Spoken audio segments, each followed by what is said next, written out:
Hey everybody, it's Stacey with Bridges 527.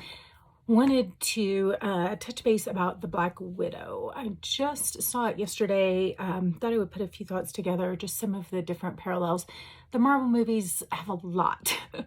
I'm not going to try to do something comprehensive, and I don't want to take away from your ability or just freedom. Like, as you go see the movies, I want you to listen to the Lord speak to your soul about things. So I'm going to throw out just some things that kind of stood out to me, but this is just a starting point and a point of discussion. It is not definitive or exhaustive. But let me just also say these movies have so much to say about social justice issues and psychology, and they're really complicated, rich storylines. They're not simplistic at all. So there's a million different layers and levels and things you can look at. And definitely this one deals a lot with the idea of trafficking and slavery and just control, manipulation, things like that. So there's so much to unpack, and I will try to touch on a few things. But in a nutshell, this really kind of looks into the history of Black Widow and where she came from, and kind of her family line, and then talks about really how that has impacted her present and her future. So in a nutshell, she herself was stolen from a family. She always believed that her mother abandoned her and didn't want her. And it's way into the movie when she discovers your mom wanted you. Her mom fought for her. Her mom was kind of relentless in trying to get her back. So she realized, like, she has been lied to by the enemy all this time and had this orphan mentality, always believing she wasn't wanted. And then there's this whole transformation that happens at the end.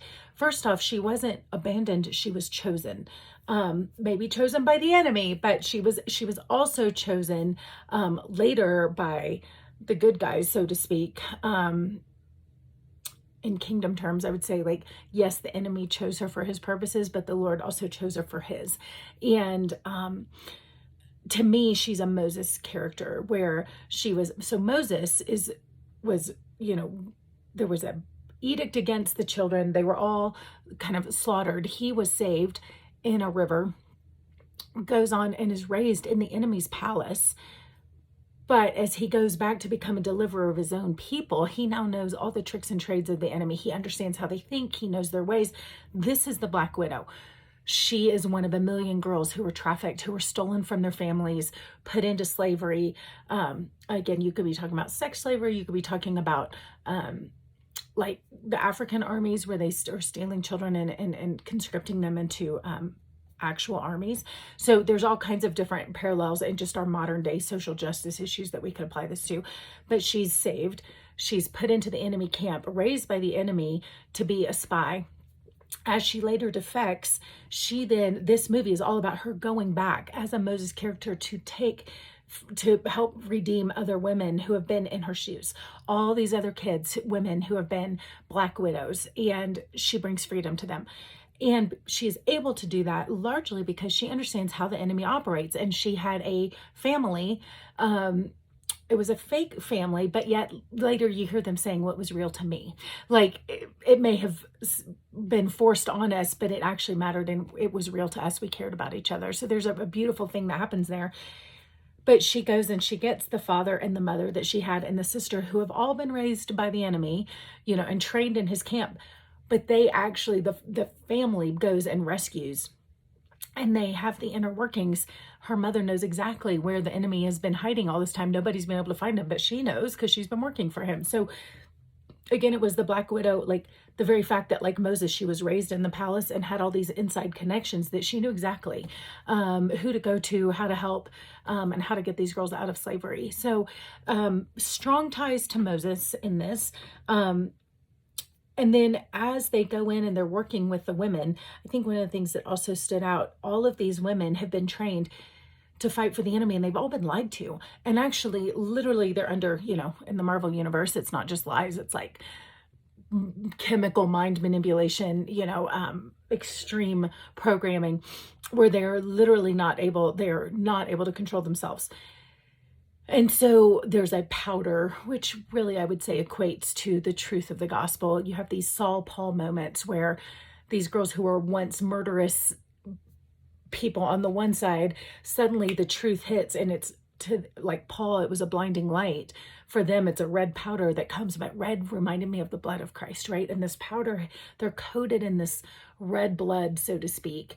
And immediately the truth of the lies they've been under and the manipulation, whatever, it's all broken off, and they see the truth, and immediately there's a complete transformation. And now they go, instead of becoming, they're literally all wanting to kill the Black Widow one moment, or Scarlett Johansson's character, and the next minute they're all on her side, and now they are out trying to rescue others. So very much, I would say, the community with the bondage and the lies, and then the complete transformation that happens so instantly. That reminded me of the Saul to Paul moment in Acts, is it Acts 9? I think it is. And then one more thing that I will point out,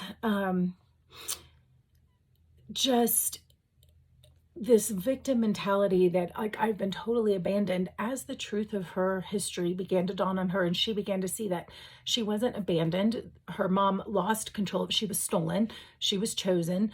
And then she was, chosen by other people for a good purpose, but she wasn't just abandoned.